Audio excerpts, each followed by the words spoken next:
ஸ்ரீ குருப்யோ நமஹ. அறிவோம். சுந்தர கணபதி துணை, சுக பிரம்ம மகரிஷி துணை. ஆன்மீக செல்வர்களே, கிரிக்கெட் நேயர்களே, IPL 2025 இந்தியாவில் சிறப்பான முறையில் நடைபெற்று வருகின்றது.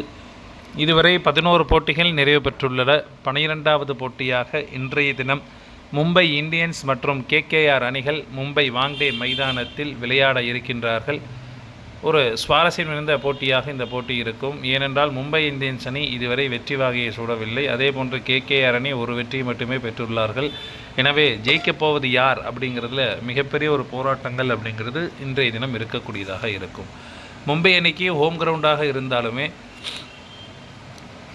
KKR அணி சற்று வலுவாகவே உள்ளது. எனவே யார் ஜெயிப்பார்கள், யார் அதிக ரன்கள் அடிப்பார்கள் என்பதை நாம் வர இருக்கின்ற காணொலியில் தெரிந்து கொள்வோம்.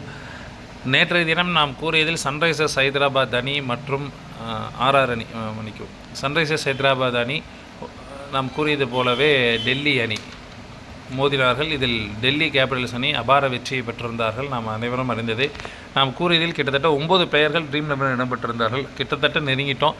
இருந்தாலும் ஜஸ்ட்டு மிஸ் அப்படிங்கிற மாதிரி ஆகிடுச்சு. அதே போல் சென்னை சூப்பர் கிங்ஸ் அணியில் பிளேயர்ஸ் எல்லாமே நல்லா விளாண்டுருந்தாங்க. சென்னை ஆகட்டும், RR ஆகட்டும், நம்ம சொல்லியிருந்த பிளேயர்ஸ் விளாண்டுருந்தாங்க. இருந்தாலும் சின்ன சின்ன மிஸ்டேக்ஸ் அப்படிங்கிறதுனால நேற்றைய மேட்ச் அப்படிங்கிறது போயிடுச்சு. அது ஒரு வேளை நமக்கு லக் இருக்கா இல்லையா அப்படிங்கிறது தெரியல. சென்னை சூப்பர் கிங்ஸை பற்றி நம்ம சொல்லும் போதே நமக்கு அது ஒரு மைனஸாகவே மாறிடுது. ஏன்னா நேற்று தினம் ரெண்டுமே ஒரே கணிப்பு தான். கிட்டத்தட்ட சன்ரைசர்ஸ் ஹைதராபாத் ஆகட்டும், சென்னை மேட்ச் ஆகட்டும், ரெண்டுமே ஒரே கணிப்பு தான். இருந்தாலும் அது வேறு மாதிரி ஆகிடுச்சு, இது வேறு மாதிரி ஆகிடுச்சு. ஸோ அப்போ சென்னைக்கும் நமக்கும் ராசி இல்லை அப்படிங்கிற மாதிரி தான் எனக்கு தோணுது. ரைட், பரவாயில்ல. இன்றைய தினம் மும்பை இந்தியன்ஸ் மற்றும் KKR அணிகள் மோதும் போட்டி. மும்பை இந்தியன்ஸ் அணி முதலாவது பேட்டிங் செய்தார்கள் என்றால் சிறப்பாக விளையாடக்கூடிய நபர்கள் Rohit Sharma, Ryan Rickelton, Will Jacks வந்து இன்றைய தினம் பார்த்திங்க அப்படின்னா ஒரு விக்கெட்டும் எடுப்பார். ஒரு 25 to 30 ரன் அடிக்கக்கூடிய அமைப்பு அப்படிங்கிறது உண்டு. ரோஹித் சர்மா பொறுத்த வரைக்கும் பார்த்திங்கன்னா இந்த 2 மேட்ச்சுமே நல்லா விளையாடலை. இன்றைய மேட்ச் விளையாடுவதற்கு வாய்ப்புகள் அப்படிங்கிறது அதிகமாகவே இருக்குது.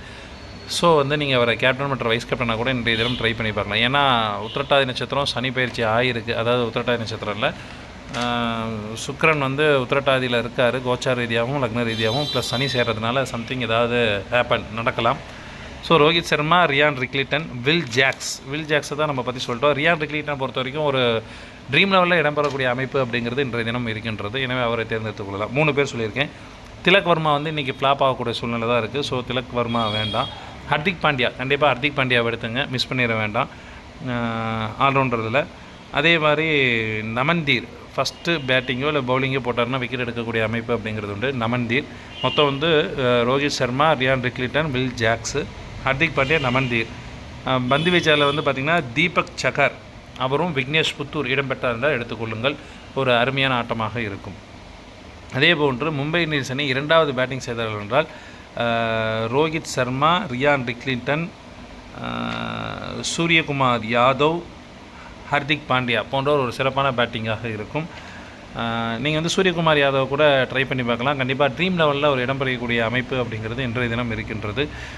ஃபஸ்ட் இன்னிங்ஸ்லையுமே வந்து அவர் வந்து செகண்டாக பேட்டிங் பண்ண வந்தார். அதாவது செகண்ட் டவுனில் வந்தார், ஃபஸ்ட் டவுனில் வந்தார்னா கண்டிப்பாக ரன் அடிப்பார். தேர்ட் டவுன், ஃபோர்த் டவுனுக்கு மேலே வரும்போது கண்டிப்பாக அவரோட ஸ்கோரிங் ரேட் கொஞ்சம் கம்மியாக இருக்கக்கூடிய அமைப்பு அப்படிங்கிறது உண்டு. எனவே அவரை வந்து நம்ம டாஸ் போட்டதுக்கு பிறகு முழுமையான ஒரு கணிப்பாக நம்ம டெலகிராமில் சொல்லிக்கலாம். இப்போ வந்து மும்பை இந்தியன்ஸ் அணி 2வது பேட்டிங் செய்யும் பொழுது Rohit Sharma, Ryan Rickelton, Will Jacks, Suryakumar Yadav போன்ற ஒரு சிறப்பான பேட்டிங்காக இருக்கும். இதில் கேப்டன் மற்றும் வைஸ் கேப்டனாக ரோஹித் சர்மா அல்லது ரியான் ரிக்லிட்டனை கூட தேர்ந்தெடுத்துக் கொள்ளலாம். அதே மாதிரி ஆல்ரவுண்டராக ஹர்திக் பாண்டியா அவரை கூட நீங்கள் கேப்டன் வைஸ் கேப்டனாக ட்ரை பண்ணுங்கள். கண்டிப்பாக இந்த மேட்ச்சில் ஹர்திக் பாண்டியா 2 விக்கெட் எடுக்கக்கூடிய அமைப்பு அப்படிங்கிறது இருக்குது.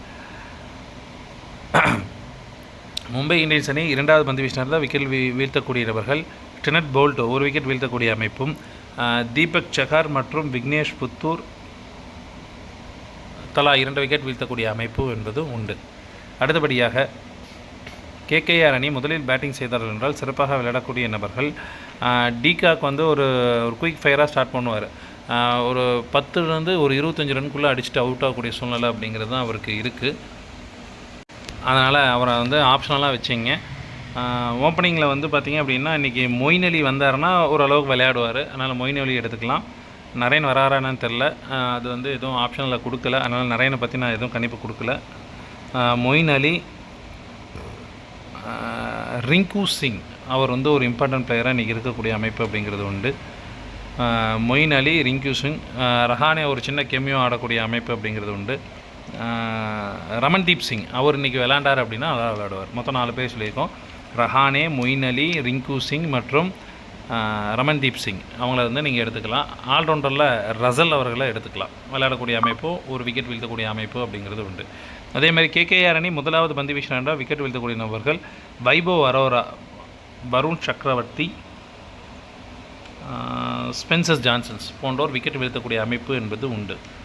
அடுத்தபடியாக கேகேஆர் அணி இரண்டாவது பேட்டிங் செய்தார் என்றால் சிறப்பாக விளையாடக்கூடிய நபர்கள் ரகுவன்சி, ரிங்கு சிங், ஆண்ட்ரூ ரசல் போன்றோர் ஒரு சிறப்பான பேட்டிங்காக இருக்கும்.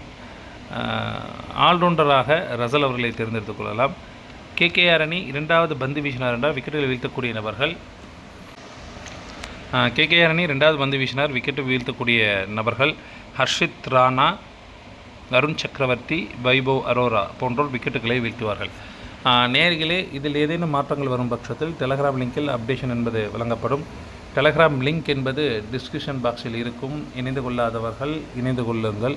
இன்றைய தினம் ஹிண்ட் அப்படின்னு நம்ம சொல்லி எடுத்துக்கிட்டோம் அப்படின்னா, ஒரு ஆல்ரவுண்டர், ஒரு ஓப்பனிங் பேட்ஸ்மேன் அவங்க வந்து கேப்டன் வைஸ் கேப்டனாக வரக்கூடிய அமைப்பு அப்படிங்கிறது உண்டு. இல்லை அப்படின்னா ஒரு ஆல்ரவுண்டர், ஒரு பந்து வீச்சாளர் கேப்டன் வைஸ் கேப்டனாக வரக்கூடிய அமைப்பு என்பது உண்டு. இன்றைய தினம் மும்பை இந்தியன்ஸ் அணி வெற்றி பெறுவார்கள். நன்றி, வணக்கம்.